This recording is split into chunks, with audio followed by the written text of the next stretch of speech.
Assalamu alaikum wa rahmatullahi wa barakatuh, brothers and sisters. Welcome back to the next episode of the Triple D series. Okay, so today we have the first part of the four-part series that we're going to be discussing, and we're talking about Al-Muhtasib. Who is Al-Muhtasib? Well, Al-Muhtasib is the preventer or the promoter, one that prevents evils and promotes goodness. How can we tie this in the automotive field?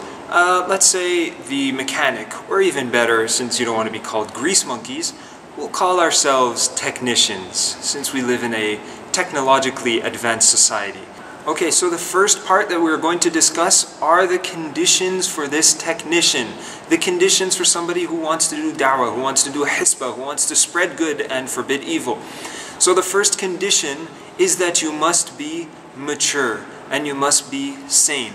The second thing is a Muslim.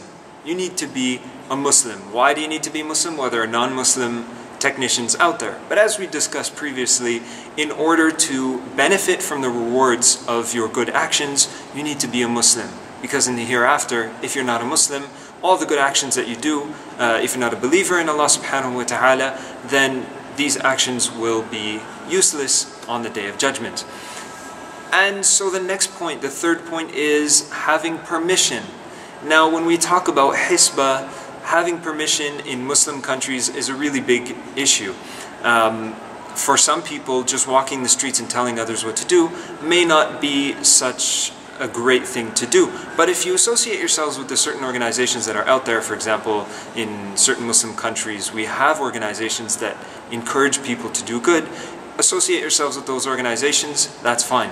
Having permission as a technician, why would you bring your car to somebody who doesn't have the right qualifications to fix your car? For example, you bring your car to a corner store garage, this guy doesn't have papers or doesn't even have the proper qualifications to be a mechanic, so he doesn't even know what he's doing with your car. The next point, the fourth point, is to have good character. You know, when you're trying to sell somebody your services, they come to your garage, you welcome them, you give them a cup of tea, you give them some coffee or something like that. You want to treat them good. So having good character in da'wah is very important. When you meet somebody, you don't want to come up to them and be like, "What are you doing? This is haram."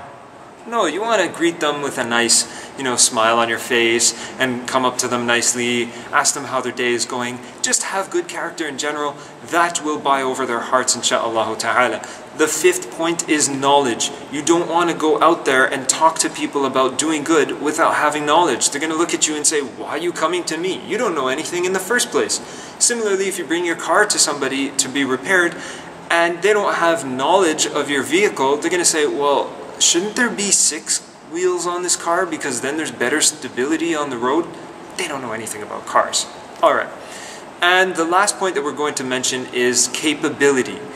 Capable of giving da'wah. Capable of speaking to others. Building this courage, building this self-esteem that you can go out there and talk to people, greet them nicely, and just, spread goodness amongst the ummah, amongst other people in society. Being capable as a mechanic, well, you need to be capable, you need to have the right tools, you need to be capable to find the problem, you need to be able to diagnose the problem. So all of these conditions need to be found in the muhtasib.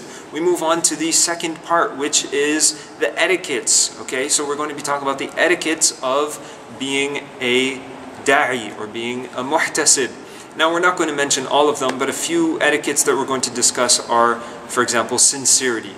Sincerity in what you're doing, having the right intention, being sincere to Allah subhanahu wa ta'ala. Whatever you do it for the sake of Allah subhanahu wa ta'ala, and you don't do it to get any other benefits out of it. The second etiquette is patience, having patience with people. You're going to see a lot of strange things out there. You're going to be walking around and you'll see Muslims doing things that they're not supposed to be doing. You'll see non-Muslims who are friends of yours, for example, and you want to help them, but you just can't because you don't have the patience to deal with the nonsense that they're doing. So building this patience inside of you, being able to understand people, and the third condition, understanding. Understanding the people, having a soft heart, being open-minded, and having the capability of opening one's heart to Allah subhanahu wa ta'ala.